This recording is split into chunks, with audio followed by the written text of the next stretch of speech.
because it's with me through so much of my week. I start every day with Morning Edition. I get more in-depth news with 1A. Wait, Wait, Don't Tell Me provides my Saturday laughs. And on Sunday, I enjoy the music of Mountain Stage. I hope you'll join me in supporting our local NPR station, WAER. Visit WAER.org to get started today. Thanks for listening to 88.3 WAER Syracuse Public Media, your local NPR station from the Newhouse School at Syracuse University.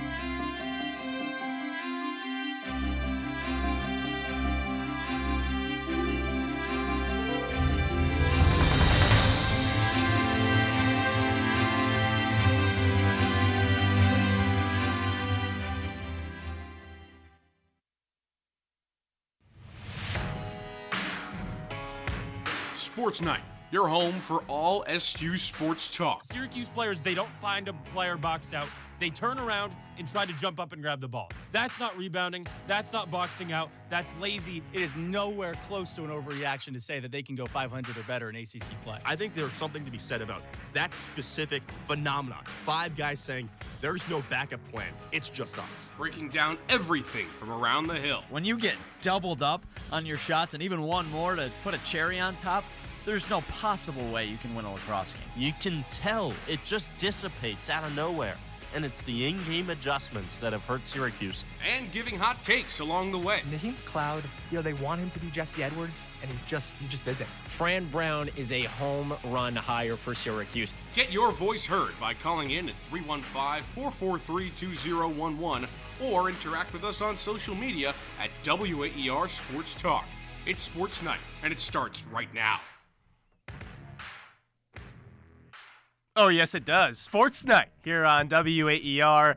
Gino Antamarino, Jordan Leonard, we got you for the next hour from 8 to 9 p.m. here on WAER. If you want to get involved in the conversation, 315-443-2011. You can text us, 315-556-3929, or watch us on Twitter and YouTube at WAER Sports Talk. You know, we got a lot to get to. Men's and women's lacrosse, men's and women's basketball. We got a little spring break game coming up in the next hour. But how about starting with a game that just finished up? Syracuse women's lacrosse getting back on track, beating Stanford, a top 10 team, 14-13 in double OT. How about that?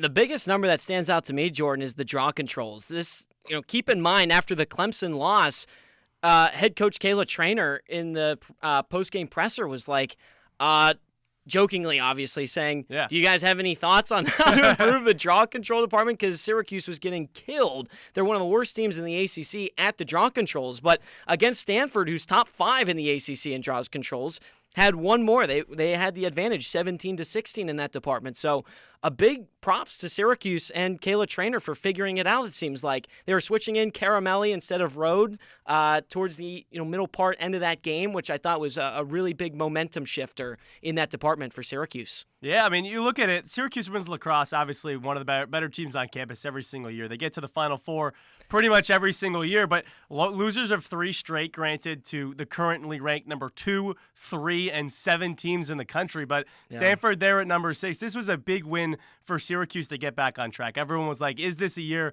where Syracuse women's lacrosse is really going to have to rebuild? They have a very young squad, like you mentioned, really struggled at the draw control.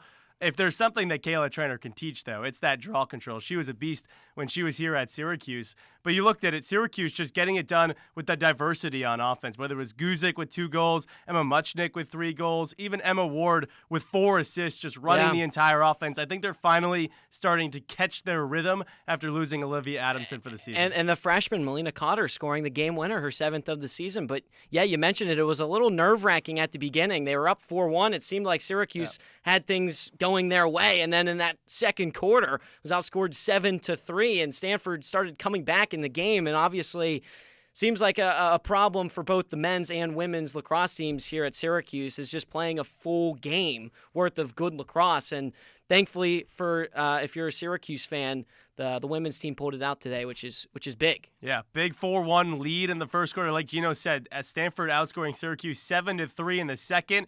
And then the Orange, 5-1 in the third. Stanford comes right back, 4-1 in the fourth quarter. And then after double overtime, Syracuse finding a way to get that top 10 win. They got a big chance again against number 8 Johns Hopkins coming up. Do you think this was a change in the season for Syracuse women's lacrosse? This win, is it going to catapult them to big things down the road? Call in 315-443-2011. Text us 315-556-3929 and interact with us on Twitter and YouTube at W8ER Sports Talk. And I think this win, Gino, is ginormous when you look at it just down the stretch. They got Johns Hopkins coming up on Monday, and then the rest of the ACC schedule. They got a tough schedule down the road. Don't get me wrong. They got Boston College to end the year, a ranked Notre Dame team, but they've played probably their toughest stretch already, including Johns Hopkins. They're going to go through a 5-game stretch against all top 10 opponents. Yeah, absolutely. I definitely, going after your initial point, I agree with you. I think Syracuse, this is going to be a huge momentum builder for this team. Obviously,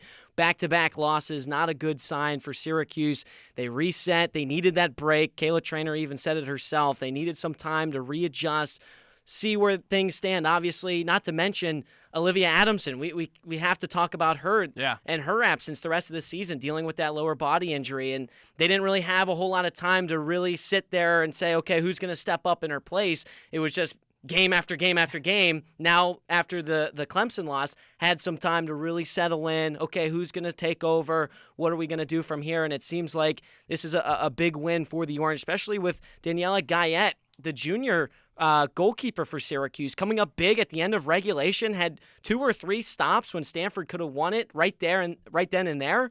And it seems like things are starting to click a little bit more. And you could tell by the reaction from the players. Muchnick, when she scored, I think it was her second or third goal off the free position, was ecstatic. I mean, threw her stick down.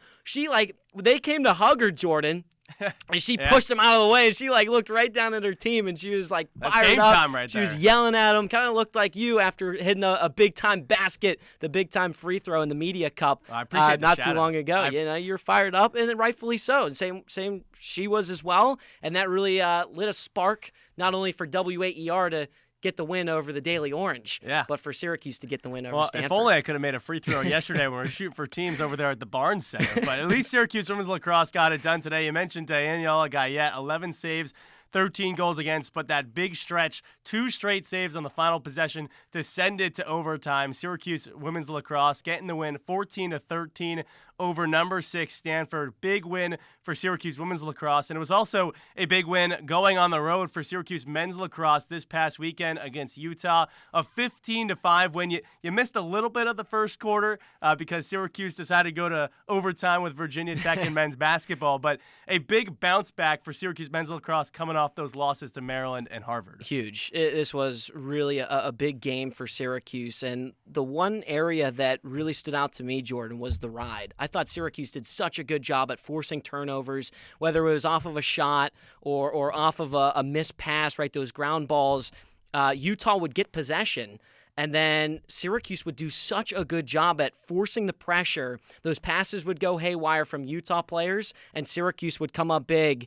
And it happened time and time again. And obviously, that's huge. The one that comes to mind, the 6th goal, Hiltz had a shot. It was saved. Rebound went to the far end line. It was still in play. The deep hole for Utah, the big deep hole, Dico DiPonio, had it and immediately was swarmed by McCarthy and Spallina. He gives it up. It's a bad pass. It's on the ground, and sure enough, not too long later, Wyatt Huddle buries it. And what a game he had, too, for Syracuse. But it was plays like that where they just didn't give up, and it was that ride for Syracuse that propelled them over Utah, in my opinion. I thought that was huge. Wyatt Huddle's going to be huge, too, now with Jackson Birtwistle out for the year. He's that next up in terms of the midfield line. I got to ask you this because I've heard it all week. I heard it on the double overtime after the Utah game. Austin Barrick, Tyler Aiken talking about it. I've heard it in pretty much any talk segment that I've listened to in the last week.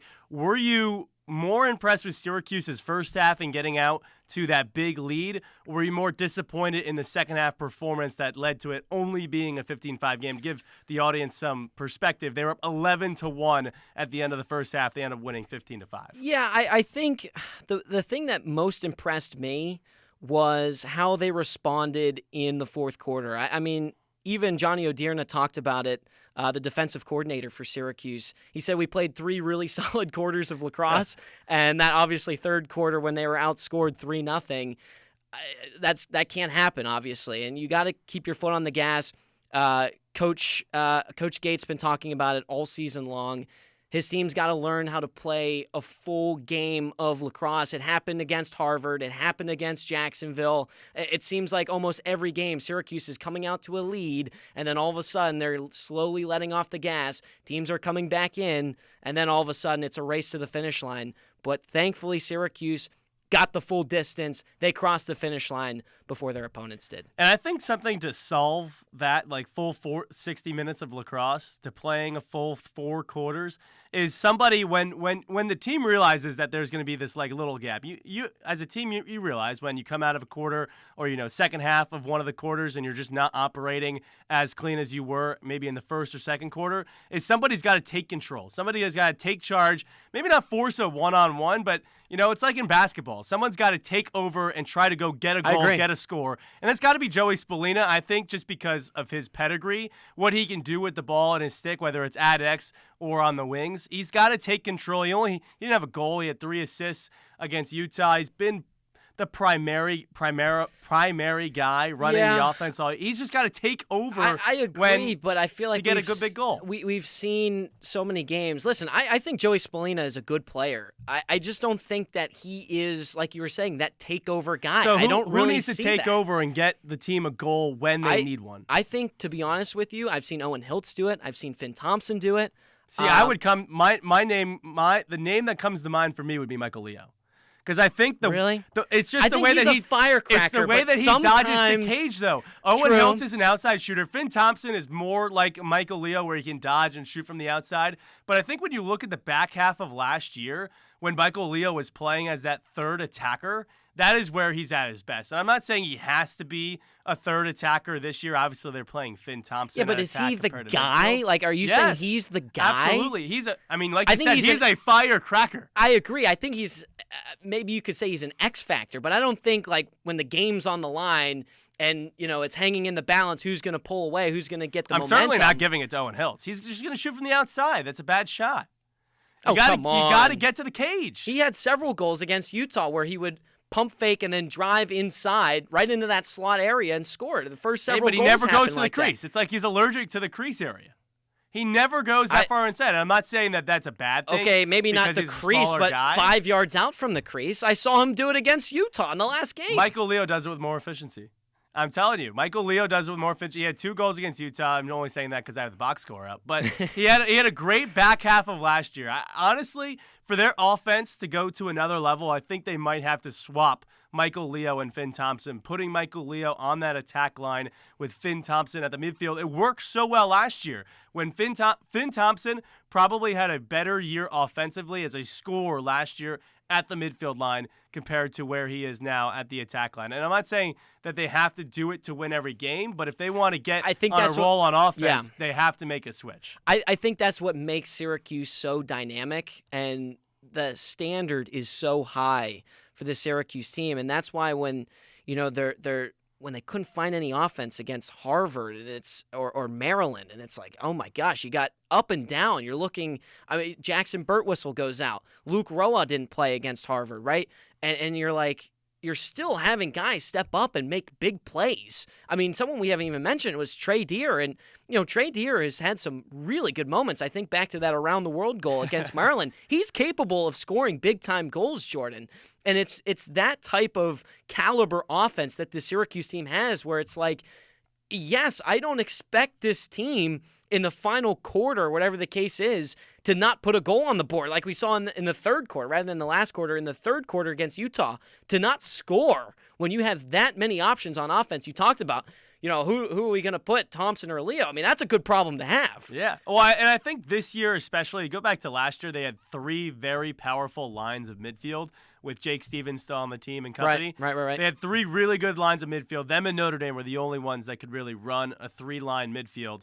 This year, they don't have as much depth, so I think if they ever get kind of bogged down or they go a streak of not scoring, flipping for a possession or two, somebody from midfield to attack and vice versa, maybe it's even Joey Spallina to midfield for just to give the defense another look. Because, I mean, when you're on a streak of not scoring, most times than not, it's not going to be you not executing. Sometimes it is. I mean, you're going to turn the ball over every once in a while. Right. But a lot of times it's the defensive adjustment, so why doesn't the offense make an adjustment, put the defense in a bind by switching up the way they look, and then puts the defense on their heels, especially for that possession? Yeah, I mean, it's definitely, obviously, the more options you can throw at a team, the better. Keep them guessing as much as possible. But I don't know.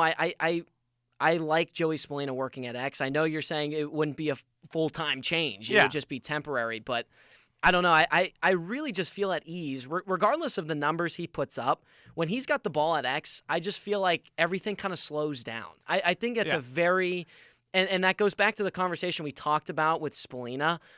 I think people make him out to be this guy that's going to come down and score 5 goals a game. He's going to, when the game's on the line, he's going to step up big. I don't think he's going to do that, but he will certainly slow things down, and that will give an opportunity to guys like, whether it's a Michael Leo that you were saying could step up big. Maybe if it's a guy like I was saying, Owen Hiltz, it gives those guys an opportunity to waterfall cut to the net or do some sort of off-ball movement so Spallina can set them up when the defense is kind of lulled to sleep by Spallina's slow cadence. I do agree. I do think long-term and overall, Joey Spallina is best at X because of that reason. You mentioned the waterfall cuts. We've seen it so many times where if they leave Joey Spallina at X and they just, one person goes right, one person goes left, they just pass it and a quick touch into the net for a goal. It works to perfection. I think when they get into these stretches of offense where they get bogged down, like I said, which they have a couple times this year, switching it up could potentially be a solution. But one of the reasons Syracuse offense has been so good the last year and kind of end of last year is the face-off X. And John Mullen has been awesome. What have you thought about John Mullen's performance so far this year? Call in 315-443-2011, or you can interact with us on Twitter and YouTube on our live stream at W8ER Sports Talk. And Gino, I mean, he's been 28 of 31 against Harvard. I still can't believe they lost that game with the amount of possession that they had. 13 of 22 against Utah. He's 66% on the season. I mean, it went from a couple years ago where they had one of their worst seasons of all time and they couldn't win a face-off, and now they can't lose one.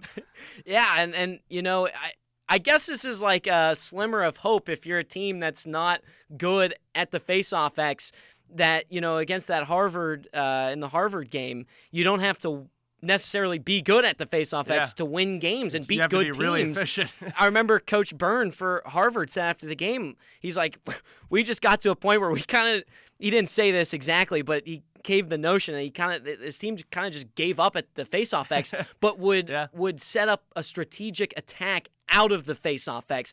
Who was taking who was sliding to what guy, and I think that's excellent coaching, and that's also a big sign of discipline for a defensive unit to say, okay, we don't need to win faceoffs. But going back to Johnny Mullen, he's been superb. He's done everything you've asked him to do and more. I mean, that faceoff performance against Harvard, can't say it enough. I mean, it was arguably one of the greatest performances at the faceoff X in Syracuse history. Yeah, I mean, it was the most as a sophomore, second most all time, but the percentage was absolutely nuts. It was 95% at the faceoff X. You never see that, and that's going to win Syracuse games down the stretch, whether it's against the Notre Dame or Cornell or Johns Hopkins, which is this weekend, which we'll get into in a second. When you get that much possession and you have a good offense and you have a good defense like Syracuse does, I know everyone was panicking after the Maryland and the Harvard loss. Syracuse is going to be in this thing down the stretch because John Mullen keeps getting them possession. Yeah,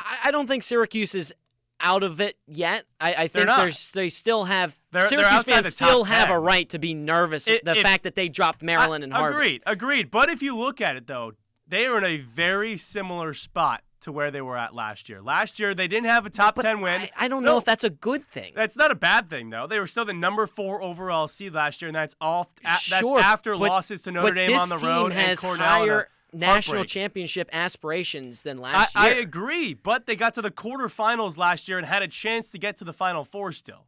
They were number 4 overall seed, and that's after the start, which I'll get to in a second. Also after a loss to Notre Dame, which they came out flat, a loss to Cornell, which they're up by 7 goals, a loss to Duke in the ACC tournament.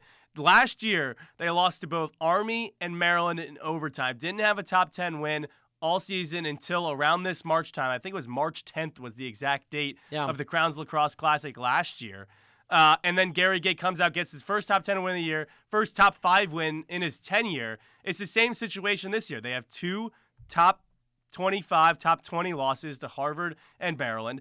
Can they win the big one is the question. And they're going and playing the same teams in Johns Hopkins again. If they can get a win, there's nothing's to say that they can't have the same year that they did last year. Absolutely. No, I totally agree with that. And I think that this team's got to show not trying to segue this into, you're talking about Johns Hopkins, but I think that this is kind of a must-win game for Syracuse. I'm kind of getting sick of, Syracuse having these big-time games against these lesser opponents, you could say. Like, sure, Jimmy McCool had a bounce-back game against Utah, but, against Harvard, he got yanked. I still think that he has to really step up against good teams.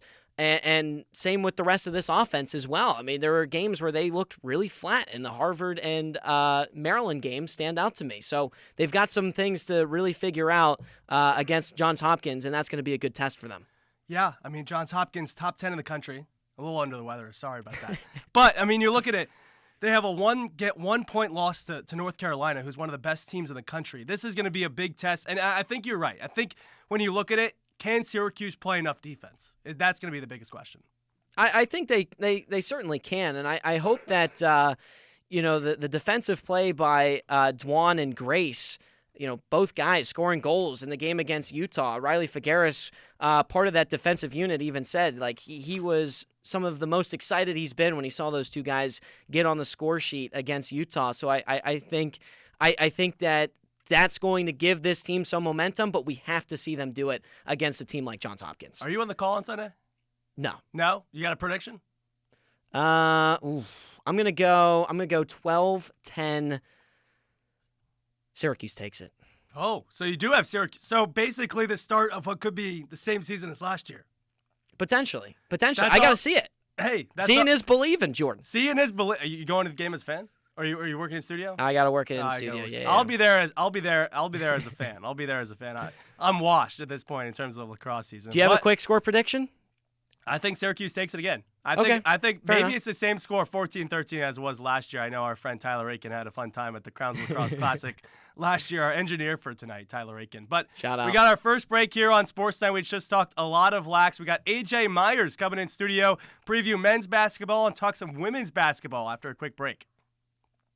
There is a one-stop listen for everything Syracuse athletics. You got great talent on this offense. Like, you can't go dormant for an entire quarter. And the Ostrom Avenue podcast provides unique opinions, plus exciting interviews from industry experts. Joined by Georgia Tech play-by-play broadcaster Andy Demetra, Syracuse.com, football beat reporter Emily Laker. Check out weekly interviews on YouTube and listen at waer.org or wherever you get your podcast.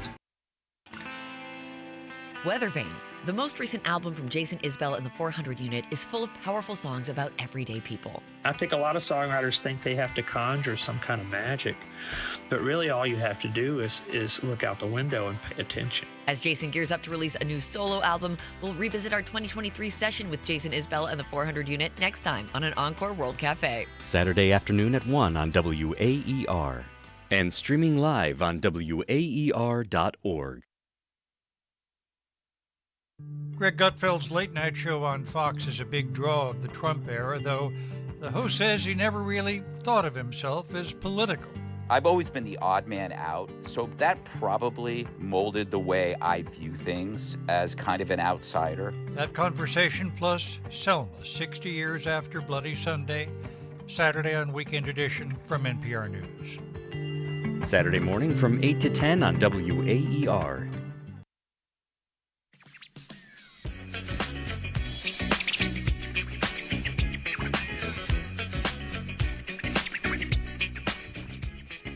Welcome into the WAER studios for Sports Night alongside Jordan Leonard. I'm Gino Antamarino, taking you up all the way till 9 p.m. here, and joined by a guy that's, I would imagine, has his heart rate up after just calling the women's lacrosse game that went to double overtime, AJ Myers. If you have something to say about the women's lacrosse game, get your thoughts heard. Call us 315-443-2011. Or you can go on our YouTube page, see our smiling faces at WAER Sports Talk Gino's on Twitter great hair. and YouTube. You got great hair too, Jordan. AJ, not so much. Not so much. He's all frazzled. He's all I'm just kidding, AJ. I was like so ready for the compliment, and it just didn't come.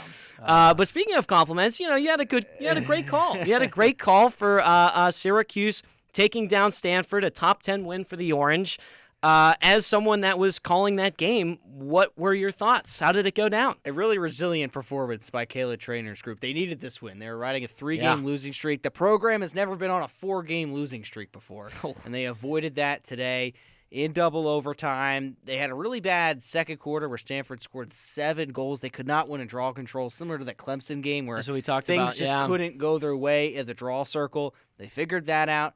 And they were able to persevere to a win. And it was interesting. It was a game that was back and forth, but then once those overtime started, the offenses went quiet, showed a lot of resilience. This is definitely a big win and something hopefully maybe this team could build off to and start to kind of leapfrog their season as now they're back over 500.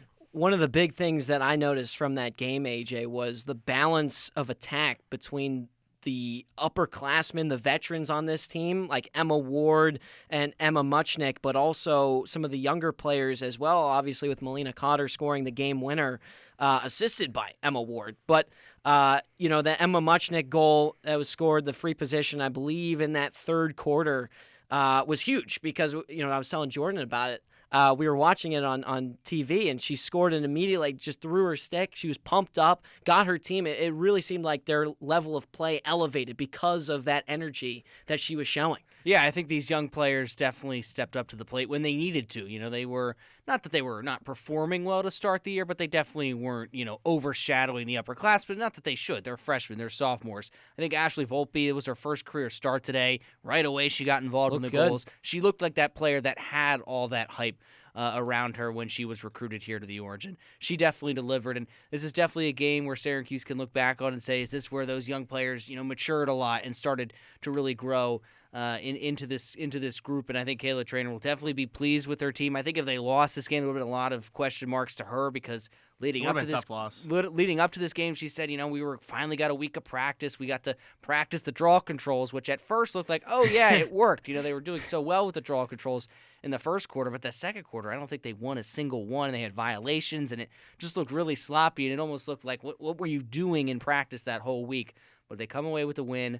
Whether it was a 5-goal win or just an overtime win, a win is a win, and especially in a loaded ACC, they're going to look back on this one and say, thank goodness we got a win here. Syracuse men's basketball wishes a win was a win, especially after the last week. What a segue. Oh, my gosh. Jordan loves segues. I know how to segue. It's my Ocean Avenue podcast partner. We got the other part of the Ocean Avenue podcast, Griffin avid watcher Bloomstein. / listener. There we go. Come on. He was listening to the Rick Beardsley interview. I was about to say, should we test him?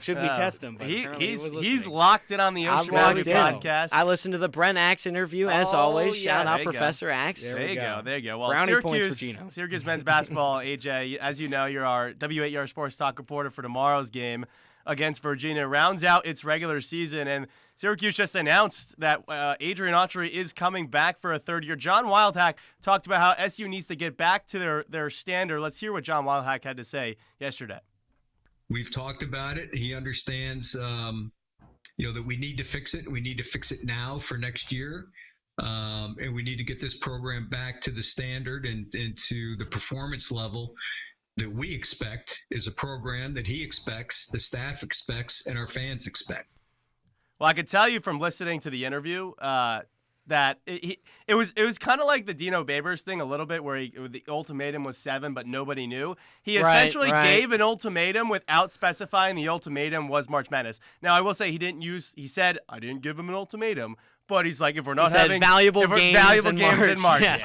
Okay. Valuable games in March would be playing games in the ACC tournament to make March Madness or being in March Madness. Just a play-in game, though? Or is it like first round March Madness? I don't know. I mean, Well, making March Madness, I think, gets Autry another year. Like, I think if Probably, you yeah. don't make the NCAA tournament for the 5th year in a row at Syracuse, granted, not all of them being Adrian Autry, you got to go. You have to make the NCAA tournament. I agree. I think Autry is in obviously a bad situation because of all the backlash he's getting from the fans because the pressure's high, right? But I also think he has a little bit of leeway, especially when you talk about a guy who's been with the program so long. He's not going to be a guy, and I want Syracuse fans to understand that this is what's kind of best for business for the men's basketball team. I get it, right? Is it? It's a bad season, but he also had 20 wins last year, and I get it. The standard is March Madness. still didn't make the standard is postseason, March Madness, but you 20 can't wins cut against a guy. bad teams. Yeah, like, no not bad postseason. teams, but the reason they didn't make the NCAA tournament last year is because they didn't win quad one In games. the wise words of A.J. Myers not too long ago, a win is a boy. win. Wow. A win is a Well, win. and Coach Autry said at the That's in beginning a of the one-game year. scenario. And the Coach Autry said at the beginning of the year, if we win games, we'll make the tournament. Well, they didn't win games this year.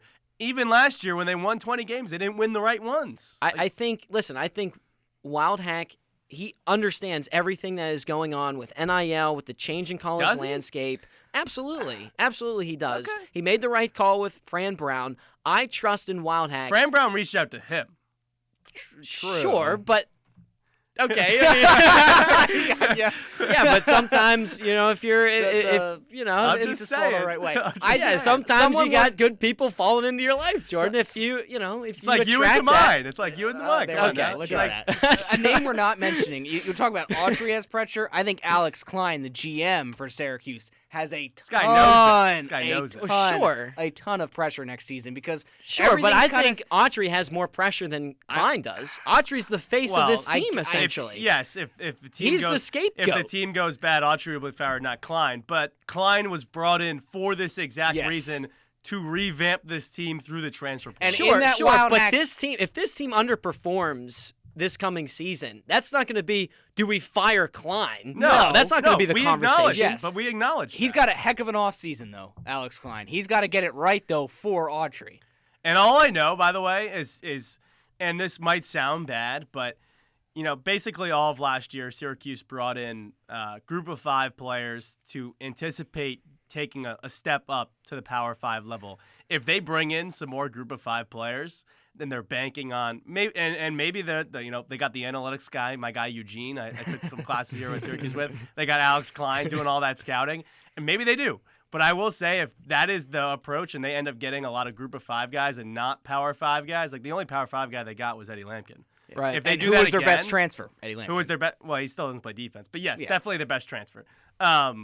If they get in a bunch of group of 5 guys again, the fans are going to be very interested to see how this team rounds out next year. Who has more pressure going into next season? Is it general manager Alex Klein for the men's basketball team, or is it head coach Adrian Autry? Let us know your thoughts. Text us 315-556-3929 or call us 315-443-2011. Jordan Leonard, AJ Myers, Gino Antamarino talking Syracuse men's basketball. And yeah, I mean, we can talk about the transfers as well. I mean, it seems like this team has a lot of pressure, obviously, going into next season. And I think that, obviously, Autry has got to figure it out, and it starts in the transfer portal. And I think that he's even addressed, like, we're already really looking ahead. Like, this season's pretty much Yes, and that's what I think is away. fascinating for this UVA game. The storyline is next season. When do you go into a game and the storyline is, we're talking about next season? John Wildhack basically, I think they were talking about next season, like, beginning of February. It seems like that. And I know when that Maybe interview after that Miami that loss. interview that John Wildhack did, they weren't talking about the UVA game, but everything he was saying, he was looking at next season. It's almost like, other than Senior Day, like, what are these guys really playing for? So speaking of Senior Day, they're not honoring. I was wondering about this. Yeah. They're not honoring JJ. Okay. JJ is not part of the Senior Day. I don't remember. I'm going to go look it up real quick, but I don't think Chris Bell was on there. Not saying Chris Bell would stay, but Chris Bell, I don't think was on there. I know JJ for a fact was not on the list. Totally unrelated thing. I feel like if you transfer and are at the program for 1 year, I feel like you shouldn't be a part of Senior Day. Like, you weren't really here. I don't know. I don't find that disagree kinda with weird. I It's don't like in disagree with that. professional sports when a guy gets traded after playing 1 year and they have like a tribute video. Yeah, it's like, Funny enough, the players being honored tomorrow for Senior Day are Jaquan Carlos, Transfer. Anthony Clayton, the guy, Kyle Cuff, Jair Davis, Nate Fleischer. the guy. Eddie Lampkin, Naheem McLeod, and Lucas Taylor. So almost all of those are transfers except for Anthony Clayton and Nate Fleischer. And Kyle Cuff's been here for a while. Yeah. I guess Naheem's been here for 2 years. But, yeah, I mean, so no JJ, no Chris Bell. I would assume Chris Bell is going to transfer. JJ, I don't know. I think he stays. I think Hometown he stays. guy. He's an I would Autry be guy. Kind of surprised if he left. Chris Bell? No, Bell I think goes. No, Yeah, Bell, I think Chris gone. Bell. Yeah, I think. Yeah, I think. It's been unfortunately kind of a tumultuous year for him. I don't. Think and I think it would be a good thing for him to shake things up. I think Starling could come back. I don't know though. I really think that this team is. I know they've JJ has said it time and time again. They're playing for themselves, but it's pretty hard not to tune out a lot of the backlash and the noise that they've gotten. And everyone's I'm got not social saying media, that except for Georgia Woolley now. Jordan Leonard always on Instagram checking. Gen Z right here. Come on now. Right. But no, I think that I don't know. I really think that I wish Syracuse had. I mean, the Duke game. I mean, you got to go back to that Duke game where go back to the Duke game. Even with this team struggling, and everybody knew that Duke was going to mop the floor with Syracuse, but there was still like a sliver of hope. Was there? Yes. Did you see how many people showed up to the Dome? Yeah, okay, but that's just the Duke game. It's a Syracuse-Duke matchup. Sure, but if you knew it was going to be a blowout, why the heck would you pay the money for admission and show up? Waste a weekday The sliver evening. of hope, Gino, went away when they got mollywopped by Maryland in December by like 40. Maryland's a good team. You know what? I don't care. You know what gave me hope? That's a good team, and that's because Adrian Ache didn't have his starting five ready to go. Gino, you know what gave me hope? And you were at this game, the Georgia Tech game. I had some hope after that game because J.J. Starling played so well. And Georgia Tech was, they were a an bad awful team. They were outside subpar. looking in. Yeah. That's around where Donnie Freeman got hurt too, actually. Yeah, it is actually. Yeah, the Boston College game was the first game. Yeah, he was out, I believe think. it was. Yeah, or no, Florida State maybe in the. Yeah, because I don't remember him. Yes, the Georgia Tech game was the first game we saw him in a walking boot. There you go. That's what it was. That's what it was. And J.J. Starling had a phenomenal game, and it was like, okay, if Starling's the point guard, they really ride the season on him, things would turn around, and it just didn't. So that's another player on the roster. I mean, Elijah Moore, whether he comes back or not. Donnie Freeman, whether he comes back or not. Obviously, you have the four freshmen, Sadiq White, Kyan Anthony, Luke Fennell, and Aaron Womack. But when you look at it, I mean, talk about things of need. You're gonna need a center again. Yes. I mean, you legit have no center. Naheem's gone because his eligibility. Eddie's gone.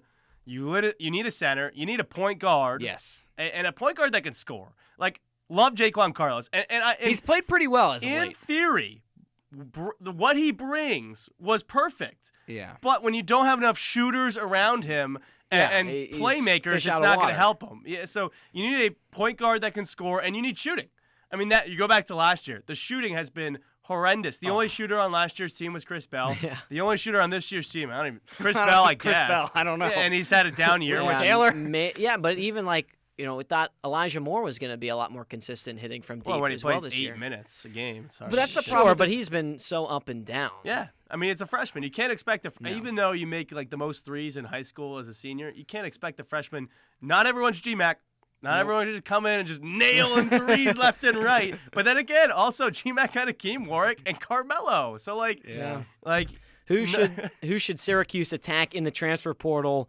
Talking, shooters, should it be a point guard, anything, positions, give us your thoughts. Call us 315-443-2011, or you can tune in to our stream on YouTube and Twitter at WAER Sports Talk. Jordan Leonard, Gino Antamarino, AJ Myers going up until 9 o'clock tonight.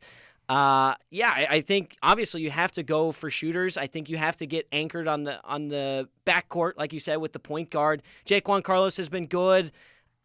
I can't lie. He's been up and down. I think that, yes, he's solid in theory. You talk about the ball handling. He's kind of like that anchor. He's kind of like what we talked about with Joey Spallina. He's not going to go out and score a bunch. Whoa. But he's gonna set up guys. You just compared Jaquan Carlos to Joey Spallina? No, I didn't say both have played on the island. Okay. I didn't say he is a carbon copy. Okay. But I'm saying he is Joey Spallina-esque. What? And that I think he can set guys up. If Carlos was on a team that had good shooters around him, he would have a lot more assists than he has right so now. if Carlos was on Duke, he'd have like 19 assists per game. I would. He's too small to play on Duke. Okay, But hear me out. I definitely Sure, think maybe. think he could definitely be a lot better of a player if he had guys around him. I said that. But like the 4 The months team ago. is stagnant. It's like a pond in the summer when you see the mosquitoes buzzing over. I know what you're talking about, Jordan. He's You in know, Florida. You're a New Jersey guy, Florida guy. You know the swamps. Yeah, bro. You know those. Yeah, that's what I'm saying. It's hard to facilitate on a team where there's literally no off-ball movement. How many times has Eddie Lampkin, a guy who's a big man facilitator, turn the ball over because he gets in the paint, guys surround him, and everybody's standing there above the three-point line just staring at him? Well, and that's one thing I think Syracuse can do a little bit better is run the ball through Eddie Lampkin more. When we have a center that can pass as well as he can, post him up.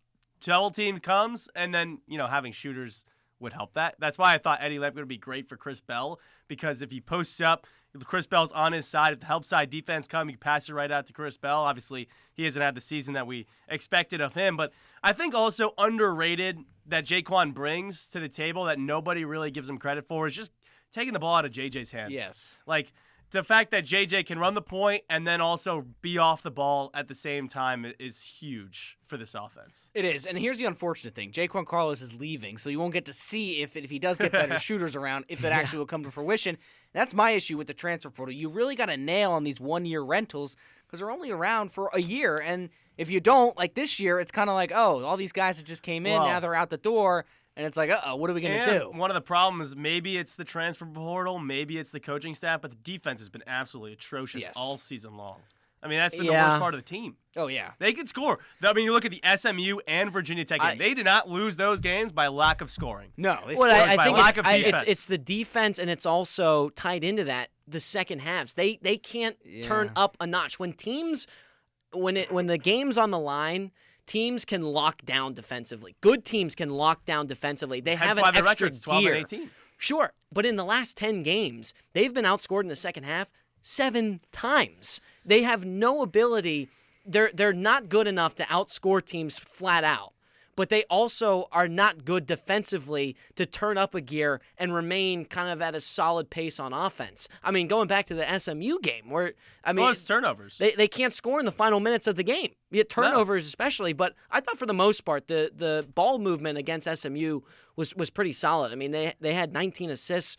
Syracuse did. There were a couple of plays, that Starling drive, or he had that he drew the double team and he had this bounce pass around a defender on the low block right to a wide open, I believe it was Jair Davis or Eddie Lampkin who went up for an easy finish. But the ball movement looked pretty solid. Yes, the turnovers, but that's just natural with a team that passes a lot. I mean, the last 2 games, Syracuse offense has not been a problem. It's not been a problem all year. They've been able to score. The defense has been horrible. UVA stinks on offense tomorrow. I mean, absolutely atrocious. But with Syracuse being so bad, you just never know, Adrian. Yeah, you never know. And I've had this conversation on numerous double overtimes with callers. Is this a coaching problem that the defense is so bad? Or the players? Or is this a player thing? I've gone back and forth. I've always said I think it can be both. In-game situation, the players, they got to lock in and defend. Yeah, Adrian Autry can't lace them up. No, and it's 20. like, what can Autry do? And it's not like Autry in practice is like, we don't need to practice defense. No, I'm sure they're practicing defense. I think there are times where it's like Autry shows flashes of that lack of control with his team. Maybe. And I think that I go back, we just talked about the Maryland game not too long ago where he didn't have his starting 5 ready to go after X amount of days off, where he had time to figure out what his lineup was going to be. He was asked in an interview, why doesn't the team wear Syracuse sweatsuits to the game like they used to? And he goes, to be honest with you, I'm just happy if they show up. Literally what he said. Like that to me is, can you imagine Fran Brown saying, I'm just happy if my guys show up? Like, I think if Fran Brown is having a good control on his team, Adrian Autry, I think the guys respect him, but I think there's that extra level that he has to go to be a head coach and to get these guys, like we said, kick it into an extra gear when the game's on the line. Yeah, I mean, I don't disagree. I mean, you're talking about the defense overall. When you look at it, there's multiple different ways to look at it. So against Virginia Tech, there was like 3 or 4 backdoor cuts that they just dumped down. And it's like, where's the defense? But then again, also, like we talked about, I did a quick mention of like Eddie Lampkin bringing no defense. when players and other teams put Eddie Lampkin in the pick and roll, how are you supposed to defend? Like, are you gonna pressure up and double team, and then the guy slips to the rim, then you're relying on help defense? Or are you gonna lay back, but Eddie can't really, then get up to contest the shot? Like, you're really in a pickle, especially in that pick and roll defense, which is what a lot of teams run nowadays. Do you think Johnny Freeman would have done anything differently defensively? I don't think so. I mean, his length, I but think like you can't obviously rely on a freshman. Yeah, I think that's my obviously thing. I don't he's think he quicker could've relied on laterally than Lampkin, but I think there's also.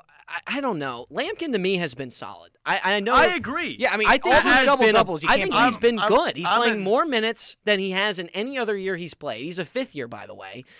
He's put up more points, assists, rebounds, and you talk about the defense. Yes, there's times where he's laps on defense, but there are so many more times where the guards get beat off of that initial penetration to the hoop, and now he's got to try and decide, okay, is he going to take the guy dribbling at him with the ball, or is he going to take the off man waiting for that pass? And there are a couple of times where he just doesn't make that right decision, and he gets burned for it. He looks bad for it, but in actuality, if the guards would just be quicker on their feet laterally, that wouldn't have happened. I mean, stopping ball penetration is the biggest thing that you can do on a defense. I mean, I've said it a bunch of times. I'm a big avid Brett Axe watcher. Eddie Lampkin's good for what he's got. I mean, he's good on offense. There's no expectation on defense, so leave that to the side. He does it on offense. He does, and I think he's done everything you could have asked from him. I would have loved to seen him around with more three-point shooters. Jordan, I know you've talked about this and how much you would have loved to see him, in the paint and then kicking it out to a reliable three-point shooter. That was supposed to be Chris Bell. It wasn't the case. I think if he had better help around him, we would see an even better version of Eddie Lampkin. No doubt about it. He just didn't have the roster around him to succeed to the potential that he did, but he still did succeed. I just think the off-ball movement wasn't as good. When the guys are moving and they're cutting, like we saw Carlos do against SMU, there were times where he would just drive to the net off ball and would get a pass in stride. Like, that's when Lampkin's at his best. You talked about it. It doesn't even have to be he has to be with shooters. He just has to be with guys that can move off ball screens and get open for a pass from Lampkin. That's what would make him a better player, I guess you could say. I want to get AJ's take on this before we have to let him go. We got the Virginia game tomorrow. AJ's our W8ER Sports Talk not Sports Talk director. That would be me. Sports Talk reporter. What do you think of tomorrow's game? Obviously, if Syracuse wins, they can get up to the 13 seed. If they lose, they can get 14 or 15 seed in the ACC tournament. Do you think they can get the win? Virginia's kind of middle of the pack. Yeah, like it's Syracuse. just, I mentioned this at the top. It's just so Who interesting. cares? Exactly. Like, the storyline around this game is next season. It's not really even focused come on. about the game at hand. But I want to be focused kidding, at the game at hand. I do think Syracuse can come away with a win. I think on senior day, I think there's going to be a lot of fight from these guys. A lot of seniors. I have no idea what Calm the atmosphere down. is going to be like. Unfortunately, I think there's a lot better things you could be doing Saturday night than going to this basketball game. Yeah, good alums come out. You can tune into our broadcast. Honestly, I think that's probably the preferred option. But I think Syracuse could come away with a win, maybe get a big performance from Lampkin, one last outing in the Dome. Yeah, absolutely. It's going to be a fun watch, fun listen. Yes. Well, we'll just have to wait and find out how things go down. Syracuse and Virginia tomorrow. AJ, thanks so much for stopping by, talking some ball. And in his suit, too. Came straight over from I know. That's called He's called looking dedication. more dapper than both of us combined. Yeah, that's called dedication. All right, we're up against another break here on Sports Night, but when we come back, it's game time for Jordan and I. You won't want to miss it. Stick around. Sports Night when we come back. Next week, from March 17th to 21st, WAER's Spring Membership Drive will be in full swing, and we need you to spring into action. When you become a sustaining member for just $15 a month or $180 a year, we'll thank you with a whimsical, cozy pair of WAER branded socks. Or for just $10 a month, $120 a year, choose our sleek stainless steel WAER water bottle, supporting the content you love wherever you go. Visit WAER.org today. On last week's Wait, we called out Roy Wood Jr. for hosting a news quiz suspiciously like ours. I have another show that I'm getting ready to host called Fortune of the Wheel. I'm Peter Sagal. This week we ask actor Lauren Graham about where she stole the idea for the Gilmore Girls. Join us for the original news quiz from NPR. Saturday morning at 11 on 88.3 FM WAER.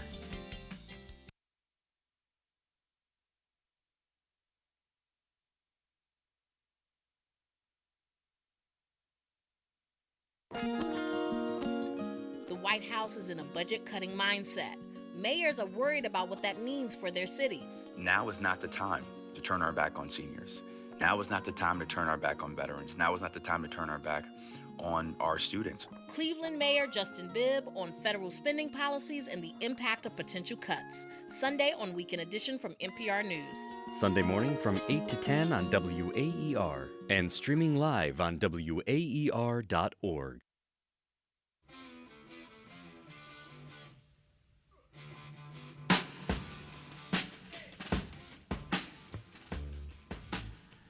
Welcome back into Sports Night, everyone, here on WAER, all the way up until 9 p.m. Gino Antamarino and myself, Jordan Leonard, going all the way up until 9. We only got 10 more minutes, Gino. Oh, we gotta be quick with this game. We gotta get going here. You can tune in at WAER Sports Talk on Twitter and YouTube. We got live streams for every double overtime and SportsNite. Also, all lacrosse games streamed live on Twitter as well. We got a game. It's spring break is starting. We're just talking with AJ about the attendance might be a little bit low for tomorrow's Virginia game because of spring break. We came up with this That's game. the reason. Nothing else. That's the just reason. Spring break. That's why there won't That's be how that it'll many be people in justified attendance. on the Correct. Syracuse Yes. Athletics Twitter page. But we came up with this game courtesy of our producer, Griffin Marcy. What do you need a break from the most? Syracuse sport, with specific sports, type of play style, coaching. What do you got first, Gino?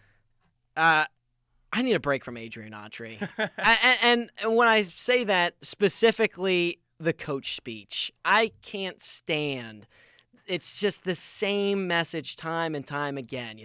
The college landscape is changing. We have to adapt. We have to be better. I thought we played solid today, but there's things we need to work on. I just need to see results. And I think everybody has moved on with this season. I think that he just needs to, like when Fran Brown would lose a game, and I go back to ask you if it was Fran Brown was the guy you. That's what it's like. Maybe he was a little too honest with some of his answers. No, but that's good. But I think that for the most part, that's what people gravitate to. If you can show a side of being like a human being almost, like not saying Autry's not, but like just being real, being a little transparent. As the kids would say. I think Adrian Autry, the same coach speech after every loss, regardless of how bad it is, I've gotten sick of it. Yeah, I've gotten sick of this men's basketball team overall. Not fully. I'm fine. I'm gonna go through the ACC tournament, but kind of like you said, just kind of the way the season has gone, just being real. Like you're in this spot. You're 12-18. You're not going to the NCAA tournament. Sure, you can play good at the ACC tournament, but when your own athletic director and coach are already basically turning the page on Q Sports Talk during the middle of the week, like what are we doing here? I mean, I want to read a direct quote from post-game SMU Kyle Cuff. It's better to get the losses out now than later. We're in the postseason. We are one of the top 15 teams in our league right now. That says something. And then also, these last 2 days really showed the world what we could do. Yeah, Don't call it a comeback. What you could do is call it a comeback. lose the lead twice. Granted on the road, but twice. Like, come on. Can we be real here? But I think that just goes to show that these players have such a short-term memory with the losses. And fans great. gravitate, or they digest it more than the players. Which, I mean, it's a good thing, but it's also bad. like you were saying, like that's kind of ridiculous. Yeah, I just wouldn't be saying like one of the top 15 teams in our league. Let's be real. The ACC is only going to get 3 teams in the glass is half full rather than half empty. Yeah, kind of. Come on. But instead of half, it's like it's Be real with me here. Be real. People love when you're real. That's what I was saying about Autry. When you're down to earth, like Gino and I. We show just a little bit of like, we just shoot everything just how it is. That's how we want Sometimes you just got to say, I'm figuring it out. Yes. But maybe not as a head coach. Maybe I don't want to hear a coach saying I have to figure things out. Which goes into my. Did you have something quick to say? I was gonna say you don't have to go on a rampage like Micah Shrewsbury did, but yes, be real. Sure. What do you got? What do you got for number 2? That kind of ties into my next what I need a break from, and that's the confusion from the coaches. There's so many times where it's like I feel like the coaches don't really know. They're too open about it. Whether it was Fran Brown with the special teams saying, I've asked around to try and figure out what I'm doing. Kayla Trainer, obviously they did figure out the draw control issues. But after Clemson, she said to the people in the press conference, "You got any suggestions on how I can fix the draw?" I kind of find that's funny though. Sure, but like as a coach, like you're losing games. I don't want to hear jokes if I'm a Syracuse fan. I want to hear this is the problem. Here's how we're gonna fix it. Or don't say how you're gonna fix it. Just say we know what we need to do to correct it. Just watch and see. That's what the problem is with Syracuse. Is it's like we'll fix it, or we just need to do this. We need to do that. We need to see some action, Jordan. I think it's the decisiveness that you're looking for. I mean, because like you just said, you got right to the point. We need to do this, we need to do that to win more games, whatever it might be, like whether it's defense, offense. And I think basketball, at some point in the year, it does get repetitive, especially when you lose in the same ways. And I'm not saying that, Felicia Leggett-Jack does it in kind of a different way where she's not necessarily, she really never focuses on the X's and O's, especially in her press conference. Right. Unless it's really a specific question about that. She focused on the team culture stuff. But even like, just get to the point. Well, what are you trying to do to then win games down the road, get the team better down the road? I don't need a break from necessarily the coaches, but I need a break from Syracuse men's basketball's defense. And trust me, all three of these, we got 3 each, so Gino's got 1 more. It's not all going to be men's basketball, but I need a break from Syracuse men's basketball's defense. I was talking about it in the last segment with AJ. I mean, the amount of backdoor cuts. Yes, the offense is fine. The defense has been absolutely horrendous. The amount of backdoor cuts against Virginia Tech where the big had it at the elbow and the guy in the corner cut back door and Syracuse wasn't ready on defense. The pick and roll, they can't guard. And, they played fine against SMU. They, in the grand scheme of things, they gave up, 75 points? I think what it was, 76 points. But all this year, they gave up 91 points to Miami. And Miami's a solid team. Not really. Yeah, no. I was trying to be a little graceful there. Fair. Not really a good team. You just can't do that. The amount of times this year where Syracuse's defense just has not guarded. And I think we circled the kind of what the overall problem is. You can say a lot of things about the defense, whether it's the pick and roll defense, not being good down low. But at the end of the day, the way everyone plays good on defense, it starts by not letting the players on the perimeter drive inside. And I'm not saying, and it's not a thing where you can block everyone, but if you make it hard to drive down those lanes and get into the paint, that's going to do so much for your defense. Yeah, I mean, SMU had over half their points in the paint last game against Syracuse. So, yeah, to your point, that's excellent. I mean, it seems like Syracuse, more often than not, are reactive rather than proactive. And that's what I think is a lot of their issues are stemming from on defense. All right, my last break. I need a break from the coldness of Syracuse. Now, coldness, leave it up for interpretation. Whether it's the coldness of the teams, not putting in wins, not being hot teams that we all thought, or maybe thought that they were going to be, or the weather. The weather has been so up and down, Jordan. It's so windy today. I thought it was pretty calm today, especially later in the day. Then you haven't been walking out recently. I didn't go outside till 3 p.m. today, so maybe that was just me. Yeah, you're just getting a lot of work done, I presume. Yeah, I was hard at work this morning. Yeah. Didn't wake up till 10:30, but we're good. Sure, yeah. I agree with you with the snow, though. Yeah, the snow, but it's nice that it's melted.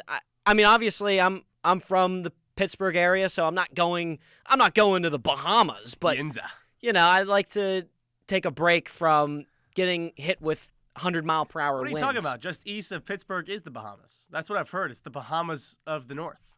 Yeah, you're a funny guy, Jordan. No?